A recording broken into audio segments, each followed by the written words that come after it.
আসসালামু আলাইকুম। আমি মোহাম্মদ আসলিম ইমরান।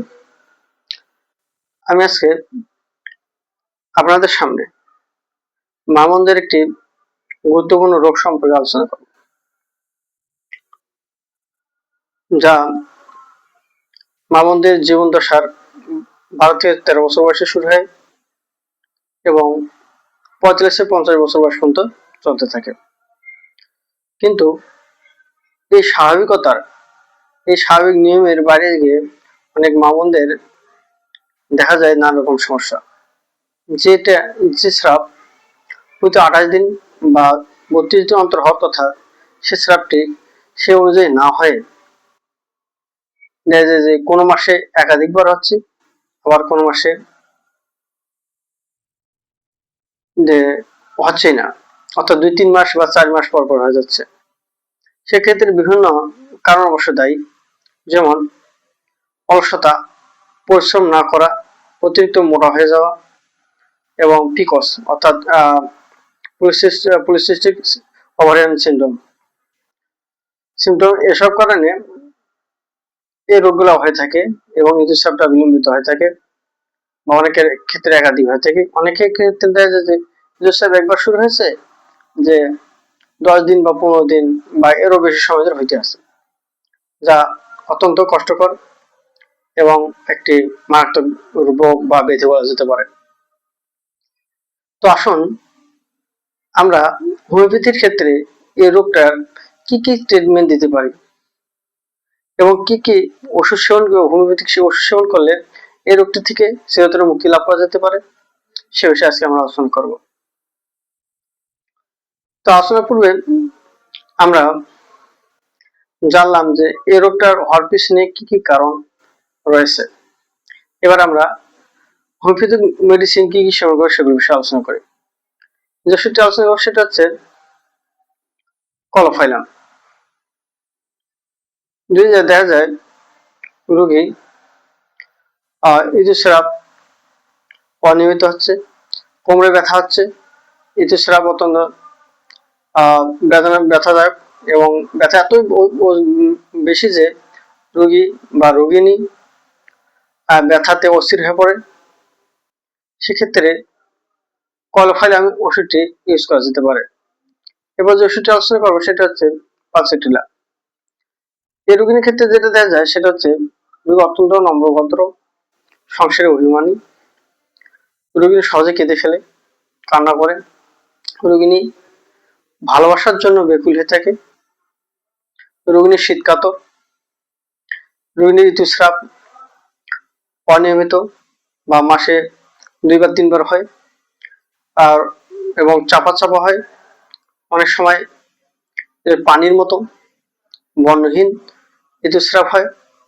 এসব ক্ষেত্রে পালসেটিলা ওষুধটি আমরা ব্যবহার করতে পারি। এবার যে ওষুধটি আলোচনা করবো সেটা হচ্ছে জনসিয়া অশোকা। এক্ষেত্রে যে লক্ষণগুলো রোগিণীর মধ্যে পাওয়া যায় সেগুলো হচ্ছে ঋতুস্রাব শুরুর পূর্বে রোগিণীর কোমরে ব্যথা হয়, ঋতুস্রাব অত্যন্ত বেদনাদায়ক কষ্টদায়ক হয়ে থাকে, মাসে 2 বার বা 3 বার অথবা অনিয়মিত বা বিলম্বিত হয়।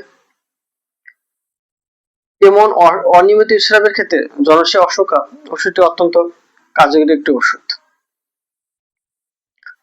এরপর যে ওষুধটি আলোচনা করবো সেটা হচ্ছে হেমামিলিস।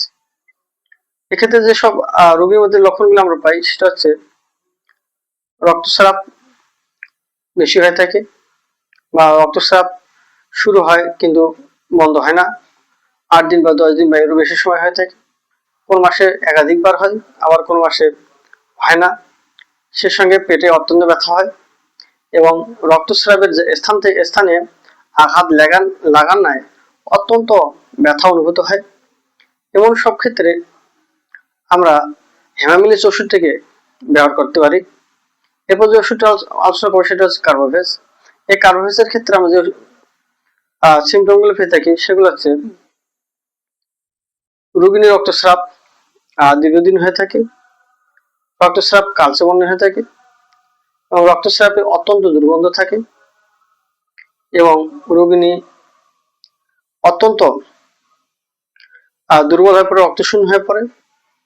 রোগিণী পাখার বাতাস বা ফ্যানের বাতাস বা খোলামেলা জায়গা পছন্দ করে।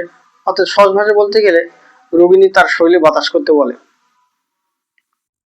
এমন সব লক্ষণের ক্ষেত্রে আমরা কার্বোভেজ ওষুধটিকে অনায়াসে ব্যবহার করতে পারি এবং আশানুরূপ ফল লাভ করতে পারি। এছাড়াও আরেকটি ওষুধ আছে যেটাকে আমরা চায়না নামে চিনি, চায়না বা সিনকোনা। ওষুধটি একটি অত্যন্ত গুরুত্বপূর্ণ ওষুধ ঋতুস্রাবের ক্ষেত্রে বা মহিলাদের ক্ষেত্রে। যেসব মহিলার অতিরিক্ত ঋতুস্রাব, অনিয়মিত ঋতুস্রাব বা ঋতুস্রাবের রক্ত বার হওয়ার পরেই চাপ বেঁধে যায়, অতিরিক্ত ঋতুস্রাবের কারণে সে অত্যন্ত দুর্বল হয়ে পড়ে, রক্তশূন্যতা দেখা দেয়। এমন ক্ষেত্রে চায়না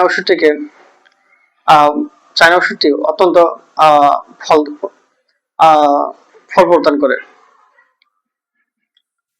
তো এছাড়াও বায়োকেমিক কিছু ওষুধ রয়েছে যা এমন ঋতুস্রাবের ক্ষেত্রে গুরুত্বপূর্ণ ভূমিকা পালন করে এবং অনিয়মিত ঋতুস্রাবকে নিয়মিত করতে সহায়ক হিসেবে কাজ করে।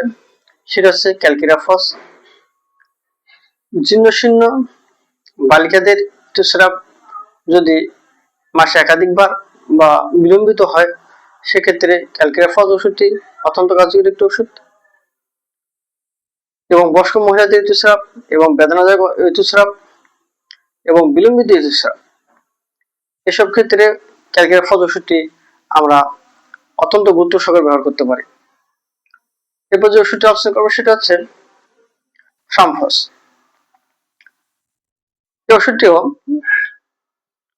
মহিলাদের ঋতুস্রাবের ক্ষেত্রে একটু গুরুত্বপূর্ণ ভূমিকা পালন করে।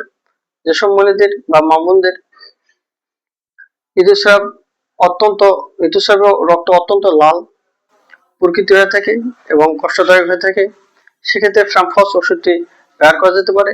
এবং সে বাধক বেদনার ক্ষেত্রে থাকলে সেক্ষেত্রে ফ্রামফস ওষুধটিকে পর্যায়ক্রমে ইউজ করলে বাতক বেদনা এবং ঋতুস্রাব খুব দ্রুত উপশম লাভ করে। এবং এই ঋতুস্রাব থেকে শুধু এই ওষুধ ব্যবহার করলে হবে না, ঋতুস্রাব থেকে মুক্তি লাভের জন্য আরো বেশ কিছু নিয়ম কানুন মেনে চলা উচিত। যেমন শরীর যাতে অতিরিক্ত মোটা হয় না যায়, সেক্ষেত্রে নিয়মিত সুষম খাদ্য গ্রহণ করতে হবে, কায়িক পরিশ্রম করতে হবে এবং ঋতুস্রাব চলাকালীন সময় অতিরিক্ত ভারী কাজ চলাফেরা করা থেকে বিরত থাকার চেষ্টা করতে হবে এবং ময়লা অপরিষ্কার পানি দিয়ে যাতে গোসল করা না হয় সেদিকে লক্ষ্য রাখতে হবে এবং ঠান্ডা পানিতে গোসল করার চেষ্টা করতে হবে। সেক্ষেত্রে দেখা যাবে যে ওষুধ সেবন করার পাশে যেসব নিয়মকানুন মেনে চললে ঋতুস্রাব সহজেই বা দ্রুত লাভ করতে পারবেন। তো আজকে এ পর্যন্তই।